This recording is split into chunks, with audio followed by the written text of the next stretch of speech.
I love the stage select music. Yeah. What about you, Ricky? It's good. It's also really cool to see Zero and Iris blinking. So what are you gonna do next? Next is Slash Beast, and the reason for that is because he has a heart container that I can get no matter what, and also his power is, again, situationally useful. Yeah, his ability I didn't really use that much. But there's one thing I have to say. Yeah. Yeah, also, I actually really like his boss fight. I think it's a lot of fun. Yeah, his boss fight's really fun. You just can't dick around. Yeah, and also, it's actually a fairly long boss fight, even for this game. Yeah. Like, he just takes a lot of hits. Does he? I don't recall him taking more hits than most bosses. Maybe it's because I fight with weaknesses usually, but I don't know. What's he weak again? Oh, actually, like I said, with Zero. With Zero, most of the bosses, except for like Split Mushroom and Cyber Peacock, are the only ones with like weaknesses. Yeah, Slash Beast doesn't have a weakness for Zero. And it's Jet Stingray's power for X. Yeah. And, you know, I just got Jet Stingray's power, but it's an air dash. I highly doubt I can deal damage with that. Yeah, man. I'll tell you how you deal damage with it. You just run into them. And by deal damage, I mean you take damage. I know, right?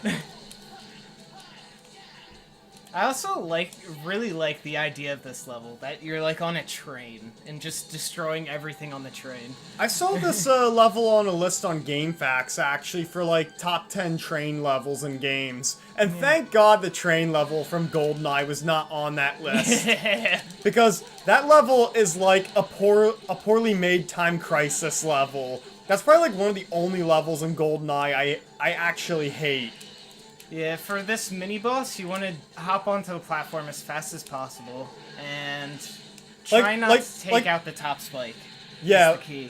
Like at least with X, it's not a huge problem though. Yeah. Because he has a ranged attack, obviously. And the reason for not taking out the top spike is so the gun won't shoot at you as often, and it'll waste attacks with the spike that will never hit you. Ah, interesting. Yeah. And another reason for me picking up the E-Tank so early... So you can start absorbing health. Yeah, so I can start putting health into it. I didn't think of that.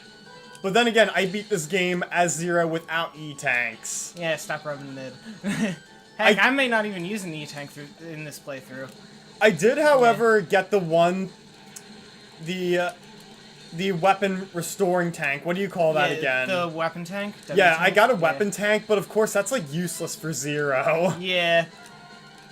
Like the only time I use the weapon tank is against Storm Owl, I believe.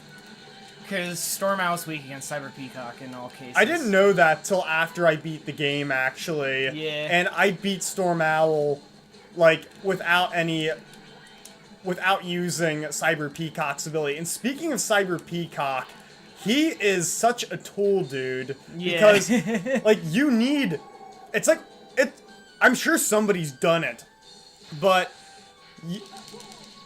He is so hard without getting what weapon he's weak against. Yeah, just because he's teleporting all over the place, he's really hard to predict. Yeah, and just his attacks are really hard to dodge if you're... Like, especially as Zero, his attacks are hard to dodge.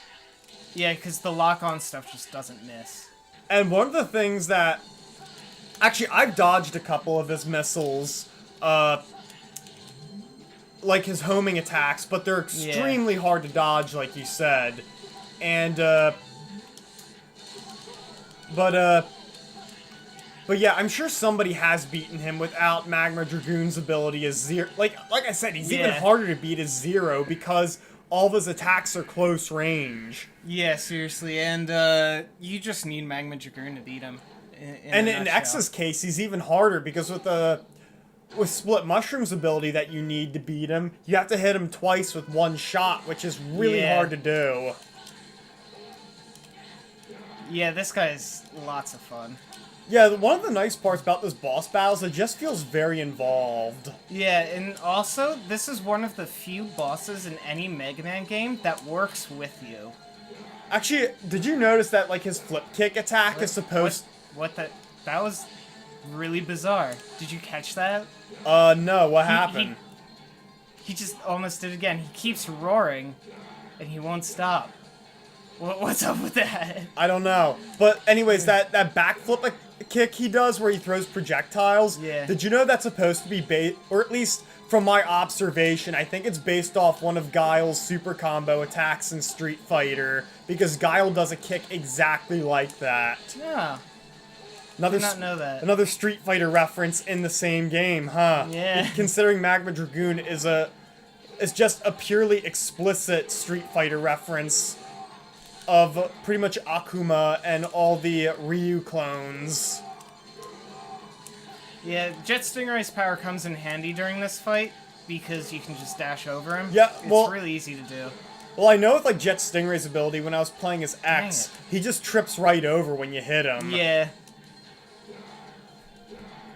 Like, it's beyond me why little mini Stingrays are effective against a lion. Stingrays are actually quite dangerous, so... Yeah, no kidding, they killed Steve Irwin. Yeah, that's true. And it's not easy to kill someone who wrestles crocodiles, so that's definitely saying something. People like Saxton Hale. I think a Stingray could kill him. Oh, jeez. That's a good point. I don't think... Oh, there I go. Ricky, you're doing it all wrong! I'm taking this too, not seriously. Let me make a suggestion. Next level you play, just die so you can get all your lives back. Like, I really wish, like, when you start a new level, it would get you back up to a minimum of 2 lives rather than just suiciding. Because there's no point in starting a level if you're gonna potentially die with 0 lives. And also, I really don't know why Slash Beast is doing this. Like, his AI's weird right now. In the original game, he'd only roar once, and if you were right up to him, he would never do his backflip slash. They probably tweaked the game for, like, oh, everyone, just so you, in case if you didn't notice, we are playing the Anniversary Collection on PS2. Yeah, I practiced on the original version, which might be why I'm having a little bit of issues here.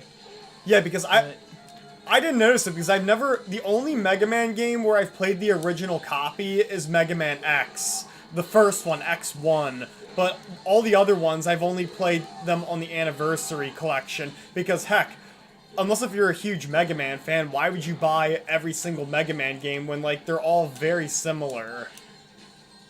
Yeah, but, jeez, am I gonna lose again? Don't think about it, man. Just do it. I'm having trouble predicting him because of the roaring that's going on. Based on what you're saying, I can't tell if they made him harder or easier. What do you think? I think they made him harder. Maybe That's just as a seasoned player, but maybe I'm reading too much into it.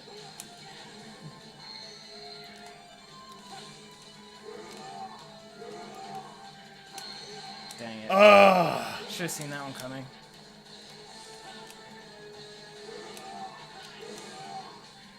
Who gives you the double jump? Darn it. Hang on. I'm not losing to him. Screw that. Split mushroom wheel. Yeah, but you need... I wouldn't say you need, Yeah, you don't need power should be, you don't need enough. You don't need Electro Spider's ability to beat him, but he's way easier to... Split Mushroom's way easier to beat if you have that ability, though. Yeah, I'm actually going to be fighting Split Mushroom next. You sure about that? Yeah, because I need Slash Beast's power for, part of the swirling staircase parts. Oh, you know what I'm yeah. talking about? Yeah. It's really nice to have for that. Yeah, when I was just playing this a couple days ago, I just zoomed right through that part. I didn't even hit anything. Yeah. Okay, so this pretty much lets me attack while dashing.